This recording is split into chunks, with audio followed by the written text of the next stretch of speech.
Okay. Welcome to The Bench Has Spoken, a play-by-play Survivor podcast from Benchpoints Network. Throughout season 49, we're watching each episode and providing commentary, reactions, and predictions. I'm Becca, and this is Mary, and we are longtime friends and even longer time Survivor fans. And we're going to kick off this episode with a quick recap of season 49, episode 4. The episode started off really strong with Sophie losing her shoes in the ocean. I'm sure we're going to have more shoe commentary a little bit later on in the episode, but Mary and I both assumed since Jake was gone, the shoes were safe, but it has been proven that that is not the case. So that's how it started. And then they went straight to what Jeff described as a fake out challenge. They went and they thought they were going to compete for a challenge. And turns out they were going to do tribe shakeups instead.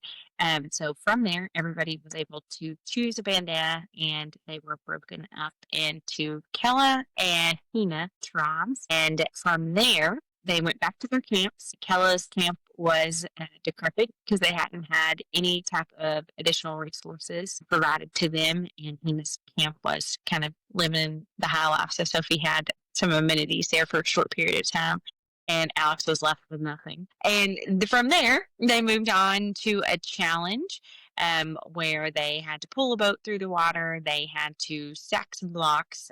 And for the first time in season 49, Kella won the challenge, which is very exciting, which gave them their flint, which they hadn't had the entire time. So good for Alex. He's finally got fire, assuming they know how to use the flint. And then they also got a big fruit basket, which Sophie S., who nobody is aware is playing the game, was not pleased with the reward. She didn't have to worry about that. So they moved on to some deliberation back at the Hina camp. And from there, Rizgod was able to solidify his idol that he had started working on the game prior with the help of his tribe mates. They did some strategizing, but in the end, Matt ended up going home despite throwing a Hail Mary there at the very end and trying to take Nate out. Seemed to be a pretty predictable tribal council from my perspective. Mary, what did I miss? Let's see.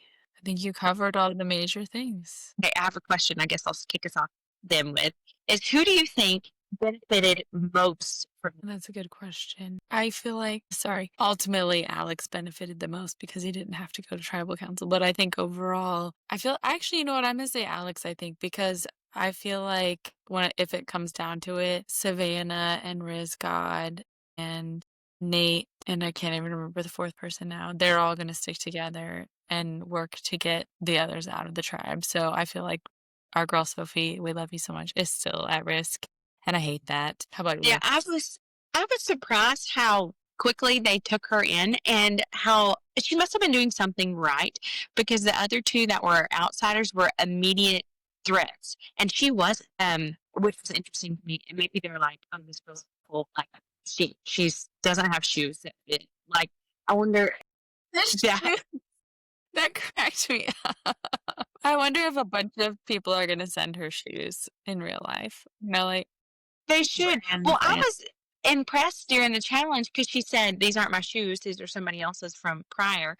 And then the other tribe brought back one of her shoes. Did she have the other one? I think so. I think Christina found her missing shoe. The single missing one. But I was impressed because she was competing in the challenge with shoes that didn't fit, Yeah. which was interesting. I thought that was super interesting. I think the person who benefited the most is Savannah because I think she's like kind of like, and Nate, I have a lot of thoughts on Savannah and Nate I could specifically. do a deep dive thesis on Savannah. She's interesting and she sees herself as a leader. And I think she's obviously a leader to that tribe, but I think she's being smart because I think she's a true leader, but she's letting Nate think he is. And I think everyone around them thinks Nate's the leader, but I think the true leader is Savannah. See, that surprised me because that was like a what moment for me in this episode. I think it was Matt said that Nate was the leader of the former Uli tribe, and I thought Savannah obviously is the leader, and maybe that's just how it's been edited for us to feel like she's making the moves. I would have never said Nate as a leader. I mean, he's the one that feels like almost an outsider with Jawan, but because of his age, and Jawan's just kind of like an oddball.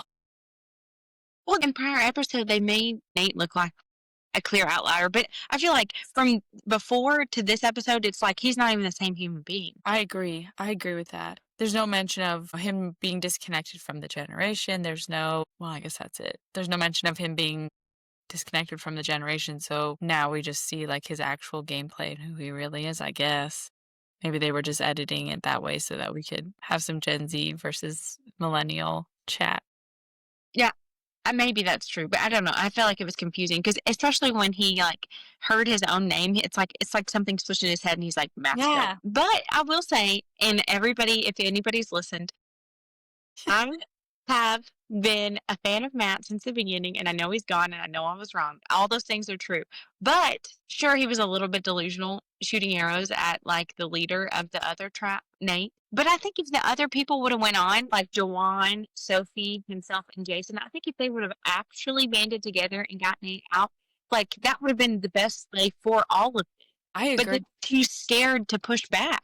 I think that's a missed opportunity. And I think this is a mistake we see so often in Survivor, especially when we have these situations where there's a tribe shakeup or even, the first tribal council of the season where people are afraid to make big moves and make waves. But we always see that end up biting people in the end because these obviously strong players are the ones who are going to make it to the end. So why would people just want to lay down and die and let them win? I don't understand that at all. But Well, and there's four of them.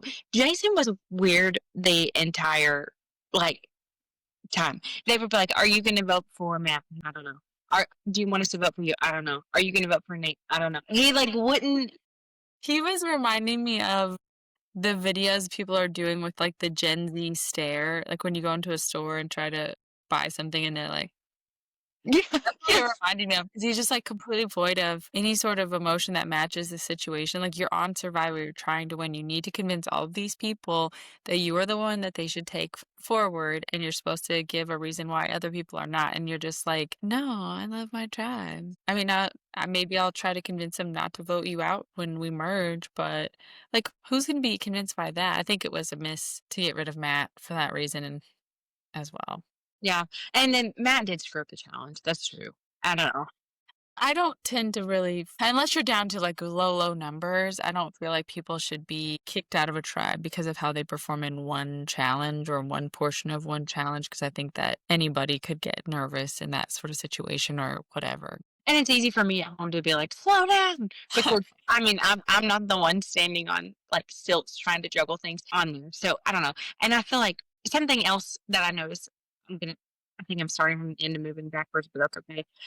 Is I was surprised how split the votes were. So obviously Matt voted for Nate, obviously, and obviously Nate voted for Matt. But the fact that Jason had so many and Matt had so many, that tells me that the four that say, "Oh, we're together, we know we're in lockstep," they're not. They're not. I thought about that, and I thought that too at first, but then I recalled at one point Jason mentioned that he was going to play his shot in the dark, which why did neither of them play that? I don't understand Yeah. people just sitting on that and acting like it doesn't exist. It's like, I don't get it. But anyway, so they talked about, I think it was Savannah and Nate talked about splitting the votes to make sure that if Jason played his shot in the dark, Oh. then the other one would go home. However, maybe they did not do that. I don't, maybe it worked. And you could be right. One thing I thought when I was watching it is, can two people play their shot in the dark on the same tribal council? I don't know. I mean, I would just, because how would they decide who could and who couldn't? Good point. Maybe someone has like that deep survivor knowledge and can explain to us whether two people can play a shot. Their shot in the dark. Yeah, I agree with you because it's like almost like going home with an idol in your pocket. Like if there is a chance, if there is a chance, This is tiny chance, yeah, play it. right? I don't Play get it. it. I will never understand. Maybe if people are just completely blindsided by people they've been strong with the entire game and leave with an idol, then okay. But if you're someone who's even a little bit nervous that you're going to get voted off, or there's even a little bit of a chance that you are, play your damn idol. Play your shot in the dark. You can't take it with you. If nothing else, it takes a target off your back. Yeah, perfect. Yeah.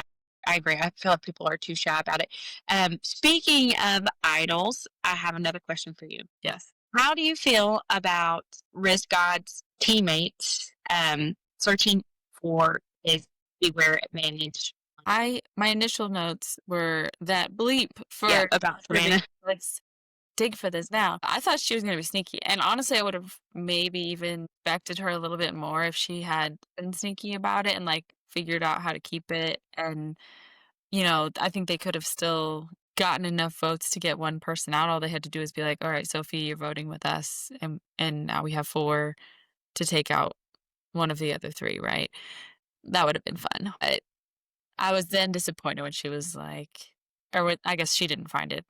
Um, I don't even know who it was that grabbed it and was like, "Here." Dewan, I think maybe. I don't know. So, that was kind of a disappointment, but I guess it benefited her for him to have that vote. Thought they were going to do something sneaky with it, and I wish they would have. I agree with you. I wish they would have done something sneaky and hit it. Not that I dislike Rizgod or don't want him to stay. It's just part of playing the game. Like you're not playing the game, and maybe I'm wrong, but I feel like they're too leaned into their leads, Yeah. and like I don't know, you got to lie a little bit. I want there to be I think we all kinda know that Shannon or Savannah and Rizgod are going to be in 50, right? So I want it to be because there was some sort of, like, major mastermind move that one of them committed against the other, and that's why they're both in 50, and maybe one of them did not win or whatever. I know there are spoilers out there. I am not interested in hearing them. Thank you very much. But I think that would be fun. And I do see her trying to weasel that idol away from him at some point. But I think he's going to be a little bit more cunning than we think. And he cussed today. Like he said something like, I don't give a about Matt. And I thought, oh, there it is. There's like the not happy go lucky Riz guy. We're going to see him come out. I think it's And great when people curse. I think it's endearing when he says "Rizgod, risk God, baby." I feel like that's like a nervous tick of his, maybe. And I could imagine him like doing a complete load of laundry, folding it and putting it away, and then being like, Yeah. "Rizgod," I could see that too. really like playing into himself. So that was funny. But you and I spoke before we even started recording a little bit about it. The beware advantage when he went to find the idol, it was anticlimactic. Like there was no searching, no risk. Did you I don't maybe I just missed it, but I didn't hear them specifically tell him where to look for it. Did they say in the clue, like, "This is where it is, go find it," or There was was it a map to the water, but yeah, there was a map to the water, and it was just sitting there. Like there was no Yes, searching. that's no threat at all, and it was buried, like, literally right next to the water, so it's not like there was a hunt there either. That's weird, I don't like that, like, why bother then? Why is it even something that's a risk if it's gonna be that easy for you to find it? Yeah, I don't know. I don't know. Maybe more of the risk was supposed to be him digging by the water barrel, but he didn't have to do that because his teammates did it for him. Jeff was in the bushes like, "No, let's go." Maybe. I don't know. I don't know. I thought that was interesting. Um, oh, somebody else that surprised me a little bit. I feel like you've loved Jawan since the beginning, and I feel like his little personality has really come out. And are you changing your mind based on that face? Well, okay, I still think I like him as a person, like, he brings me joy. However, I don't think he's adding anything at all to this game, and I don't think he's gonna be around much longer unless he's just absolutely somebody's puppet pawn. Yeah, yeah. I think he's going to be somebody's puppet pawn. And I wish when Nate was, or not Nate, Matt was talking to him about getting Nate out. I wish he would have like bit a little bit because that's smart. Don't if somebody's obviously like in an authority figure over you, there's times to listen and there's times not to. And I feel like it's too early to be somebody's puppet. And I agree. I think that's what he's turning into. I wonder I'm always thinking, like, what did they leave out? Like, what did they edit out that we didn't see? I really like to believe that there was a little bit more time and consideration taken by Jawan before he just ran to I almost want to call her Sophie, I don't know why, Savannah, to be like, "Oh, they're trying to get rid of Nate," and then running to Nate. Yeah. Yeah. It was definitely time for him to make a move, so if he just doesn't me. Savannah, we both agree, and I'll go ahead and say this, but that she's oddly obsessed with people's like profession. And I don't think that matters. I genuinely don't think that matters. Well, she's obviously obsessed with the fact that she's a reporter and obviously thinks that that is some major advantage that she has in this game. And you mentioned before we're chatting that it's good that she asks questions and she's relatable. And I agree with that. Like people like it when other people want to know about them. But I feel like she's crazy. I feel like she'd be like a tinfoil hat person in real life. Just Yeah. everything has a meaning, or everything is something that you need to use to rile people up. She's like suspicious of everyone or has some weird reason to dislike people randomly. And it seems like every single episode, her target is a different person who just randomly did something or said something that she now can't trust them for, which is bizarre. I don't know. Do you feel that way? Yeah, no, I do. And I agree. The reporter thing is, in my opinion, not an advantage. The fact that he was a financial analyst up high up, I don't think that's an advantage. Even if somebody's a police officer or an attorney or something that like could potentially be skewed as an advantage, I don't think it's an advantage because I'm not being an attorney here. I'm playing a game. Yeah. I feel like I don't know. I don't like it when people aren't honest about what they do for work. Not that I care, but I guess I do care. I guess I do care because it just tells me that you think you've had practice playing this specific game, but you haven't. And any different mix of people, every single season is going to give you different results. Right. So I don't like it when people fib, and I don't like it when people speculate. And here I am speculating. How did you feel about Sophie and Savannah sort of bonding, it seems? I think Sophie, we both like her, and we both think she's going to go far, and we both think she's fabulous. But I think she went in and knew exactly what to say to exactly the right people, and I think she needed a time to like rest and lay low, and she got it. Yeah. Yeah. Speaking, oh, what do you think? No, go ahead. I was going to say, speaking of Sophie, what about Sophie B? Who? Ever since the first episode, we've been like, oh, who's that girl? Oh, it's another girl. And then you said something funny earlier. You were like, was she just a member of the production crew that kept sneaking in? It's like she hung around long enough that they added her to the cast. And then she finally gets a chance to be highlighted a little bit, and she just is a jerk. I mean, you're on this island. They've been there at that point, for like 7 days or 6 days. Everybody's hungry. Some people haven't had anything but worms to eat. So just be a little appreciative. She just shit all over him. She was like, all right. You, Jeff, and your fruit plate. When Christina, who's also, I've been pretty darn quiet until this episode, was like, no, like, we'll take it. Yeah, I wanted Jeff to be like, if you win, you don't get any, like, if you'd rather just punish her a little bit. Right. Yeah, I don't know, she bothered me. What do you think about Sophie with an I, how she integrated herself with her tribe, her new tribe? I agree with you. I think she did perfect. I think she was subdued, but also wanting to chat with people and interact and kind of become friends. And she knew how to create those relationships quickly, which will take her far, I think. And I was kind of shocked. Well, I guess not shocked. Initially, I was like, whoa, I thought they might go after her just because she was easy, the easy one to get out, because they could use it as an excuse that she hadn't been part of any sort of win. And maybe it was the weakest, even if it was just because she hadn't eaten or whatever. So I was surprised that they weren't going after her immediately. But I think she did just the right thing. Like, yeah, that sounds good. Let's do that. Like, whatever. I'll be your friend. I was a little bit surprised. Thought Sophie and Savannah would clash. I didn't expect them to be like, we're the same. Yeah. I actually had a note that I think it was the first episode you and I were talking about it, and we predicted that when they got together, they would butt heads. And they still may, but right now, like Savannah said, no, we're the same. She's the same as me. Like, I hugged her and I knew that we were going to be like in cahoots. Interesting. But I think Savannah for sure is the puppet master. I think Sophie's smart enough to see it and let it happen on purpose. Yeah. I think Nate thinks he's the puppet master, and I think everybody else is just puppets. I really do. I agree. Which is a little bit sad. So, do you want to talk about the challenge? Yeah. Well, it was exciting, first of all. I had a note that if this ended in a puzzle, I was going to be so pissed off. I use different words that are more threatening, but I won't. So I was very excited to see that it was just physical, maybe there was a little bit of like brain power needed to maneuver things in a certain way. And, unfortunately, Hina got their strap stuck under the boat. Okay. But I was excited for it. And I thought it was fun because they did have to use their brains in the end in a different way to like figure out how to get the humans stacked so that they could get the blocks stacked. So that was good too. I thought it was really good. I thought it looks like, I kept on saying to my husband who was watching it with me, that it looks fun and hard at the same time. Especially like in the beginning when MC and Matt were carrying those blocks, like that did look hard, but the part where they had it on like suspended, the Up six to blocks the board. suspended. Yeah, I thought that looked really fun because they had to work together, and I think it would have probably technically been easier to hold it that way if you were by yourself. But the fact that you had to have a whole team moving at the same pace and whatnot, I thought that looked really fun. Yeah. And it was interesting too that it was is a challenge that required people to work together who this was their first time working together, a lot of them. Well, that's a good point. They didn't really know each other's physical strengths or how they worked or how they like to be talked to. So just in that moment, you're having to figure out how to interact. I mean, obviously, Hina had a little bit of a advantage with having four um, former Uli people, but still.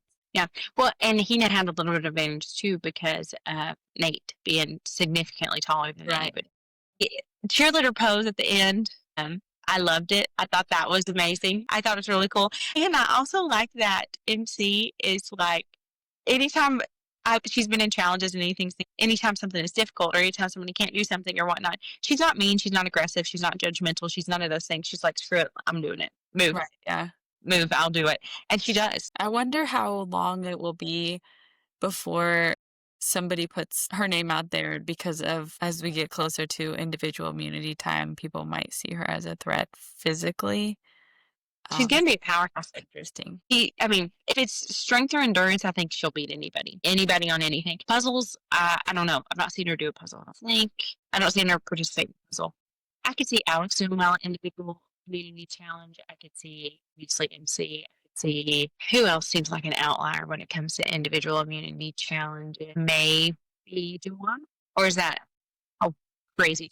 Maybe Nate. Nate could especially I think Nate could do well individually. I think Sophie, the one that we actually know about, can do I think Sage might surprise people in an individual immunity. She just looks really strong to me. So I feel like if she was in a situation where she had to hold something up or push something heavy or whatever, she could do it.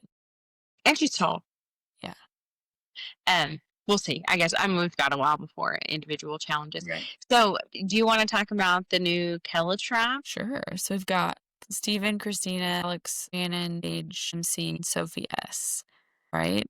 I think this is kind of a odd mix of people, to be honest. I'm interested to see how it all plays out. I'd really love to see Sage figure out a way to sort of out Shannon as fake without it making her look crazy. You know what I mean? Because I feel like if you go too hard or too heavy against somebody that people already have a positive opinion on, then they're going to see you as the bad guy and want to get rid of you. So I don't want to see that happen to her, but I'd love to see her figure out how to maneuver that strategically to help get Shannon out because I do not like Shannon. Sorry, Shannon. No, I agree with you, and I agree totally that it's the Island of Misfit Toys. Something else. I think that somebody I'm going to throw out there that we haven't talked about much is Christina. I don't think she adds much value strategically or in challenges, and I don't think she has any alliances. I feel like she just thinks that out there hanging out. And to be honest, every time except That's true. And I think, I don't know, well, okay. original Kella, I guess I'll say. I'm struggling with how to react to Shannon, Christina, MC, like that group maybe forming some sort of alliance. I don't know if Sophie S is part of it because I've only ever seen her at a challenge randomly. All of a sudden she's there. But I think Steven obviously seems a little I keep forgetting about Steven. He said that she's an odd duck in the nicest way possible. Oh, wait, who was he talking about? No, he said that Shannon is the wolf or shark in a spiritual guru body. So is that your maybe, course his name? yes, he's a shark, or she's a shark in a spiritual guru body. So I think if we can get Steven, Sage, Sophie S, maybe, or Alex, maybe, to convince MC to swap, that could be an option because I think she seemed the loosest piece of that puzzle. But yeah, I agree with you. Christina seems nice enough, but she seems like she would be a puppet for Shannon at this point and doesn't really offer much in the way of physicality. So I'm not sure how far she'll go. Yeah, yeah. I was listening to something that was saying that Sage the way, like, the information that they've shared about her on this episode is, like, so deceiving. They said that she's a veteran and she's a baker and she's all these, like, interesting things, but all they made her sound like so far, sorry, Sage, is a weirdo. Like, all they've Yeah. done is talk going to the bathroom a lot, her saving blackheads in a jar, all these, like, random, obscure, like, nonsensical things about her. So I hope that they start playing her up as a person maybe a little bit if she's going to stick around. If I had to pick Sage or Shannon, I think I'd pick Shannon, but I think Sage is going to go home sooner. I really do. Well, I think the next episode, according to the teaser anyway, might give us the closure we need on this situation because it looked like Sage and Shannon might be connecting, but it was kind of fake on Sage's side, and she's going to maybe try to figure out how to get Shannon out. But of course, that requires them to actually go to tribal and then there to be some strategizing to get her out. So we'll see That something with that next episode. that's the kind of thing that we've been waiting for, and I know that we've been pretty vocal about this kind of being a sleepy season so far. But I think that this episode, the challenge was much better. It wasn't just run, jump, puzzle, run, jump, puzzle. There was like actually more strategy to it. I think the tribe shakeup was long overdue, and and I know I can't just put words, but I want the next few episodes to be a little bit surprised or a little bit nervous about who's going home because I feel like since episode one, it's been very, I mean, clear. Yeah. One or two, but a good blindside I think would be so fun. We'll see. Do you think the tribe shakeup has made Alex safe? It's interesting to me that there was so much spotlight on Alex and Sophie for 3 full episodes, and now all of a sudden they're just kind of seem to be in the back burner, and makes me excited to get to know the other players a little bit and see what their gameplay is like. Because to be honest, it's episode 4, and I feel like we're just now getting introduced to these people. Right. And I think even the maybe first half or more of this episode was still focused on Sophie and Alex and how would they land in these new tribes and what was going to be how are the tribes going to see them and were they going to want to try to get rid of them? Or they going to consider them threats or just a number? So I think there was a lot of focus on that. And I was surprised at how much focus there was on that. I'm Yeah. also interested to see what happens in the future episode. Yeah, and I kind of wish that Kella wouldn't have got their fun again. I like it when they're uncomfy because I think it shows their true personalities and their true, like, how people play under pressure and how people live under pressure and how people treat each other under pressure. But they got their fruit that Sophie B didn't want, and they're flip that. Sophie B's got to say or do something because I don't know what's happening with her. And I can't imagine taking work and tell my family I was going to go be on Survivor and then doing nothing. They're like, "Are you sure you're on Survivor? I've been watching and I haven't seen you one time." I'm still kind of hung up on Sage a little bit. I don't understand why nobody wants to work with her. I mean, besides if maybe she is just that weird, but like she seems strong. She doesn't seem like an idiot. And honestly, Shannon's a weirdo too. Yeah. Sophie S seems like a weirdo. Like these are not people that it seems are normal or like mainstream people. So Do why you would do you think Sage is giving like Carolyn vibes? Yes, yeah. Yeah. But I don't think it's as extreme as Carolyn. And I don't know if I think Carolyn's oddness on the show was 100% genuine or if it made her more or less likable, if that makes sense. I feel like Sage isn't quite as out there. She just maybe hasn't gotten as much time to like explain who she is or for us to see what she's actually like. So it's hard. What about you? Yeah, I could see that. I wondered if, like, during casting, if that was the kind of like strategy they were going for, because Carolyn was like polarizing. We've talked about it before, where you love her or you hate her, and then sometimes you love her one episode and hate her the next, and love her then hate her. And I wonder if they were thinking the same thing for Sage. It's like prop her up as like a similar kind of audience getter, a captivating player.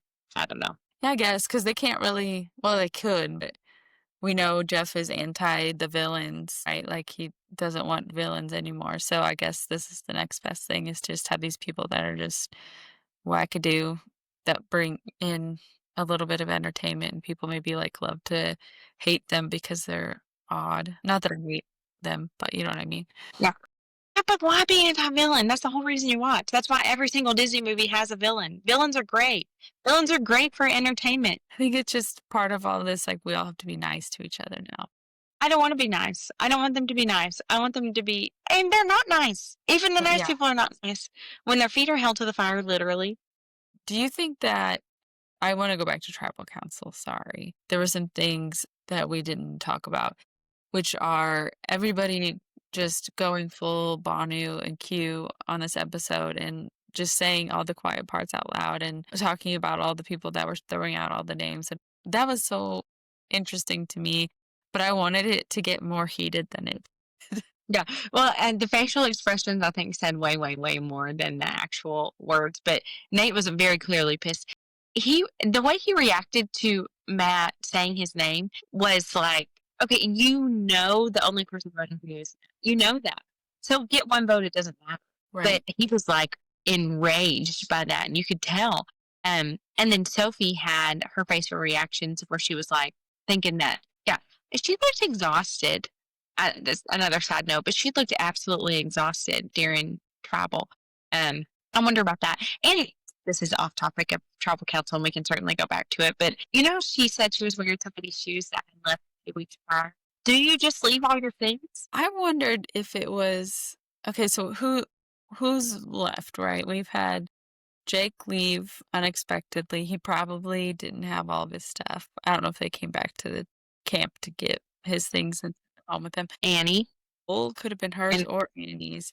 And I don't think that either Annie or Nicole thought they were going home. So I could see them leaving some things behind, either just thinking like, there's no way I'm going home and coming back to these things. Or if I take everything with me, that's telling the universe I'm leaving. That would be Annie, I think, saying that. Or even, I don't care about these shoes anymore. I'm just leaving them because I don't want to carry all this stuff to tribal. I'm just surprised. It seems like anti-survivor, if you're just going to let them pick over like other people's stuff, I feel like it would be an advantage to have a tribe with people gone because you have extra clothes and extra shoes and extra whatever. Can't have Um, a bag, but you can have all the clothes and shoes and stuff left behind. huh? I didn't even think about that. Yeah. Did you have any more thoughts on tribal council? I abruptly changed this job. I was just intrigued by a lot of the conversation and like Jason hearing Savannah say that there was one person who was willing to work with her and one person who wasn't. And he was like, I don't know which one I am. I don't know where I stand. When you literally were like, I don't think I could vote against my old tribe. Well, that's not what we're asking you. We're saying, will you write Matt's name down? And he said, I don't know. Yeah, Jason was a dud, dud, dud, dud. He didn't play. He did not play. He just said, I'm Yeah. not going to do it. And maybe Matt would still be there if he just said, I don't know. But Jason drove me crazy. I was like, say something, do something, do something. And he wouldn't. He refused. Did you notice that there was like a quick little time filler clip that they had between um, the teletribe, no, the Phoenix tribe walking to tribal council and the tribal council starting. And it was like a long period up close of the snake. Yes. And that made me There laugh. were I a thought, couple of snake cameos in this episode. And I was like, okay. do you think they were like this, like RIP Jake? Yeah, I think they definitely need to milk that snake latch on. I'm not even gonna call it a snake bite anymore. It's a snake latch on. They are milking that for all they can. Even just having the like previously on Survivor being 100% focused on the snake. Yeah, that made me laugh because I was like, okay, all right, we get it. Jake's gone. We get it. Okay, we get it. Which is funny. I wonder if Jake is still watching this season. Surely he is. Cheering for his old tribe mate. Having watch parties and stuff for sure. I've seen that on Instagram. Yeah. Everybody's talking about all the leaks that have happened leading up to season 50, and I'm trying my best not to look at them or watch Yeah. them or listen to people describe the leaks, but it's hard. Yeah. I I'm not going to go out of my way to look at anything. I suspect that at some point I will see something unintentionally. But I also think that I'm enough of a naysayer or like pessimistic person, a conspiracy theorist, that I'm not going to believe it if I see it. I'll assume that either somebody's just making something up or, people are like, well, we know Rizgod or Savannah wins because they're on 50, but that That's doesn't not necessarily it true. doesn't necessarily pick them because they won. They probably picked the people. I mean, okay, I'm going to say it's kind of been a dead season in a lot of people's minds. So maybe they just chose some people that caused a lot of drama at some point in the game. or did something that will make us like them, or That make sense for them. also makes me think that Rizgod and Savannah are either like a crazy duo if they're picking them both for 50, or they become like enemies, like fierce enemies, and that's how they're putting them both. But it's going to be one extreme or that. Yeah. I think it also honestly could just be their individual personalities because they are two of the most featured people on this season outside of Alex and Sophie for their losses. So maybe they're just like, these are the people that we think are going to stand out in this season. And we're going to edit it in a way that they stand out. And so let's put them on 50. Yeah. I was kind of indifferent about Alex until this episode, and I think I really like him. I think I Yeah, really, really like him. He seems like genuinely a good guy and just really trying to play a genuine game. I agree with that. And I kind of had similar thoughts. Like he didn't seem in any way. I thought maybe before he might have been a little bit, I don't wanna say evil, that seems really strong, but like a bad guy, like somebody that I would eventually think is a jerk and not wanna root for, but I don't see that at all. And I was No, really excited how happy he and Sophie were for each other and that they have, like, said they're gonna bond or be a bond for the future of the game, whatever that might look like for them. yeah. And something I want to ask you because I thought this was interesting. Of course, Alex and Sophie ended up on separate tribes. Do you think that the buff pool is rigged, or do you think it's random? I think it's random because I think it would be really hard to get people to pick something out of a box that the producers want them to pick in that situation. Unless they were, like, tilting it a certain way, like, "Pick this one, pick this one." Was it a box I couldn't see in? I thought it was like a tray. Well, it was like a tray, but I mean and are you saying do you think that Like, I or do wonder we if, like, think on that one they side they said, had, "You pick this one, you pick this one"? yeah, yeah. Like, I wonder if they were like, "Okay, you pick 3rd from the bottom on the left side. You pick 2nd from the top on the right side." Like, I I don't don't think know. so. I don't think Jeff would do that. But I did wonder if you could, like, see through the wrapper. But how would you know? I mean, because 'cause you'd be picking for yourself, you wouldn't know what anybody else had. Yeah, that's true. That's Huh, true. but I think challenge-wise, the teams seem pretty evenly yoked. So, Yeah. as long as there's still 2 traps, it'll be interesting to see how the challenges play out, and I hope the challenges continue in this direction where they're, like, fun and interactive, and unexpected a little bit. I agree. I think if we hadn't had the little mishap with their I forget what he called them, the thing that they had around their neck at some point, or they were, like, pulling on their Dash? Is that yeah, what he I think it was. If they didn't have their sash stuck under their boat, I think Hina would have won, or it would have been very, very close. So, yeah, I'm happy. I kept on waiting for Kella to faceplant. I mean, the cheerleader move, I loved it. I thought it was cool. I thought it was awesome, but I expected him to, especially. But again, I'm going back to MC again because I'm a big MC fan. Uh, Shannon couldn't do it, and she's like, "Get down, I'll do it." But like direct, but not bitchy, and she did it. She really was like, "Get down, it's my like I'll take care of it. Thank you for trying."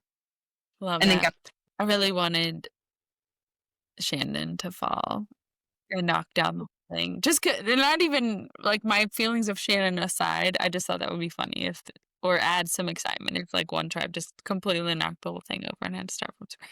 yeah, it'd be I want interesting. chaotic Survivor, okay? Yeah. Yeah, I like the challenge. Overall, I thought this was the best episode of the season so far, and maybe it's just because we're not just, like, getting introduced to these people, but it's, like, got me fired up for what's happening next. But overall, I was like, "This is why I watch Survivor." Yes, and I was pleasantly surprised. My least favorite thing of all of Survivor is when the tribes either first get together or after a switch up like this where they're meeting people for the first time and they're like introducing each other and like sitting all around and talking about themselves. Ugh, I hate that so much. It's just so boring to me. Or like the moments they have where they're sitting around killing time just talking about random things. I do not like that at all. So I was very happy that there was minimal time spent on the new introductions. It felt like we just got little highlights and it was fine. Well, and one thing I think I have to mention, Sage talking about popping her blackheads and keeping them in a jar. What? I'm What? very glad I did not catch that. I'm very glad. But if you do that, don't talk about it. Surely she knows other people don't do. That before. She likes Is it to gonna be just like lick a it. potion or something? I can't. I'm nauseous. I can't talk about it. Uh, I don't know. I don't know. But when she said that, I was like, it was literally like, "Hi, my name's Sage. I pop blackheads and put them in a jar." You could say something else. You could say, "Hi, my name's Sage. I eat pancakes on Saturdays," or something Or even different. like the I'm Sage and I pee a lot. Yeah, great, cool. Yeah, that's relatable. The blackhead thing, nobody else is doing that. Nobody. Not even medical doctors who study blackheads don't do that. Do you this is a switch of subjects, but do you think that we're ever gonna see much from Sophie S? Like, do you think she's gonna end up being any sort of integral part of anything, or is she just be like The the 10? only thing I know about Sophie S is she doesn't like fruit. That's it. That's all I got. And when he said, "Hey Sophie, what do you think?" and then it wasn't Sophie with an I, and it panned over to Sophie B, I was like, "We don't care what she thinks." It's every single time there's a challenge and they show the tribes and she's there in the front, and I'm always like, "Who's that girl? Like, who's I that?" feel not to the same extent, but I kind of feel similar about Steven. Every time he pops up, I'm like, "Oh, there he is." Well, he stands out more to me. I think Sophie S just, like, between Oh, is it her and Sophie S? Shannon Sophie S, yeah. Oh, I keep calling her Sophie B. Well, Sophie B is our Sophie. Okay, okay. Sophie S is the one we don't know. Sure, she's a great person, but I feel like she kind of blends in sometimes with Sage and Shannon. So it's like almost like she's, the Parent Trap, how Lindsay Lohan played herself in both parts. And when they were doing scenes with them together, sometimes there would be like a body double and Yeah. she'd be talking Yes. to the Yes. police from behind. That's what Sophie S is to me. She's like any of these other girls, just like there. Well, was a precursor for the season. Your name had to be start with an S. Sophie, Shannon, Sage, Savannah, another Sophie. I mean, almost all the Steven, almost all the girls besides MC that are left, besides MC and Christina, are S's. This has got to be a conspiracy. Is this? I'm sure that's it. Yeah, that's go. Shoes starts with S. There's something. There's something. There's writing These on. got some sort of astrological thing going on that can explain all of this. Yeah, somebody somewhere. Overall, do you have any other thoughts before we wrap things up? No, I'm just excited to see what happens next, and hopefully we can keep this momentum going and not slow down and not have any more talk of season 49 being a snooze fest. Yeah, I You? agree. No, I feel good about it. I feel happy about it. I think this was a great use of time. And it's got me pumped up because I'm excited to see what's going on. It had a very slow start, but sometimes books, when you read a book, it's got a very slow start, but picks up in the middle, and middle and end are fantastic. So This maybe is like that. the prologue. Yes, yeah, yeah.